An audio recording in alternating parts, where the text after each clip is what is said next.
Reptiles have never been my favorite subject to draw. Something about their textures and forms just doesn't appeal to me as much as mammals or birds. When I started to study, I was already more comfortable drawing geckos and turtles, which I found surprisingly charming in their own ways. Iguanas, though, I always thought they were a bit ugly, and honestly, I couldn't quite understand the fascination people have with them, even though they're popular pets around the world. But since I'm doing these studies to learn, not just to draw what I already love, I decided to challenge myself with three different species: the green iguana, the lesser Antillean iguana, and the marine iguana. And I have to admit, once I started observing their features more closely, something shifted. They were far more inspirational than I expected, with distinct personalities and forms shaped by such different environments. Even if I wouldn't call them beautiful, they definitely had a presence, and that made them surprisingly interesting to illustrate. This first one I'm drawing is the green iguana, and it is perhaps the most well known of all iguanid species. Native to Central and South America and parts of the Caribbean, these large arboreal lizards have also established populations in Florida and other warmer regions due to the pet trade. Despite their name, green iguanas can vary widely in color, ranging from bright lime to dusky olive and even orange or bluish tones depending on age, mood, and region. They can grow over 1.5 meters in length with long whip-like tails and a distinctive row of spines running down their back. The dewlap, a large flap of skin under the chin, is used for communication, especially during territorial or mating displays. Males are larger and more colorful, often becoming even more vivid during the breeding season. Green iguanas are herbivorous, feeding mainly on leaves, flowers, and fruit. Their adaptations for tree-dwelling life are impressive: powerful claws for climbing, strong limbs, and laterally compressed tail that helps with balance and even swimming.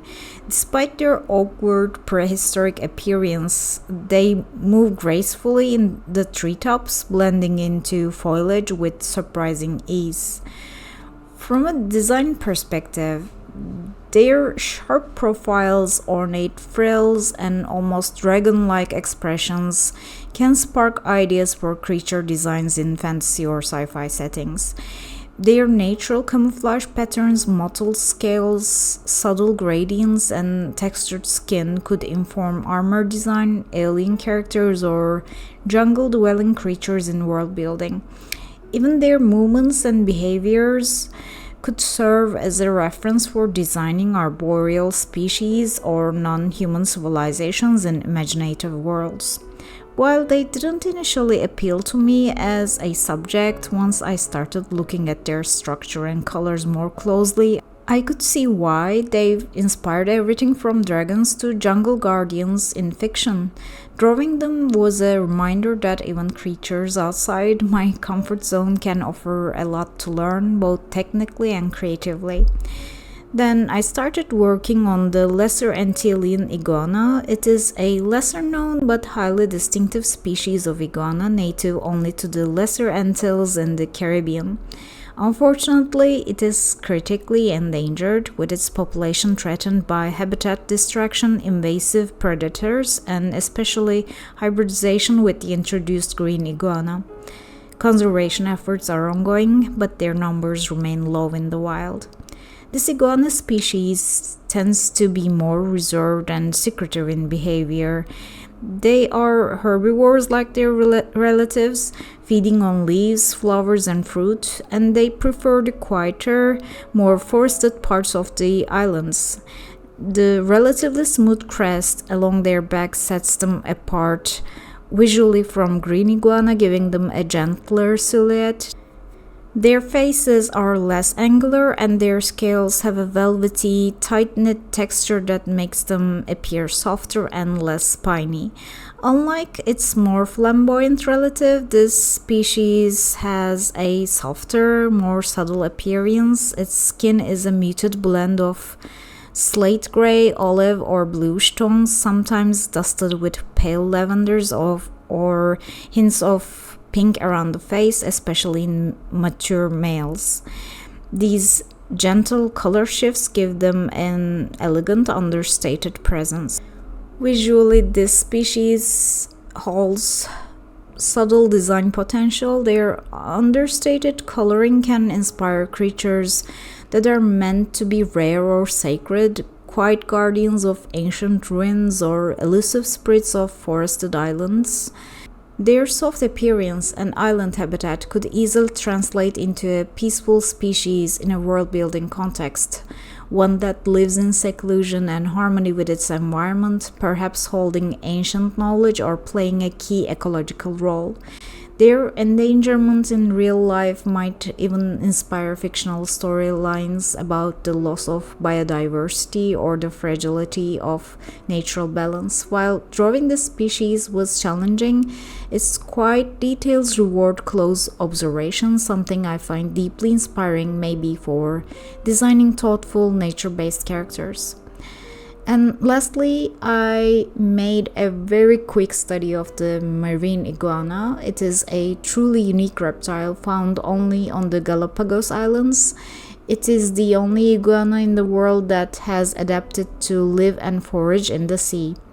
Unlike the green iguana or the Lesser Antillean iguana, this species has evolved remarkable traits that allow it to thrive in a coastal marine environment. Its body is darker and more rugged, but with rough, salted, encrusted scales, and it often appears almost prehistoric in form.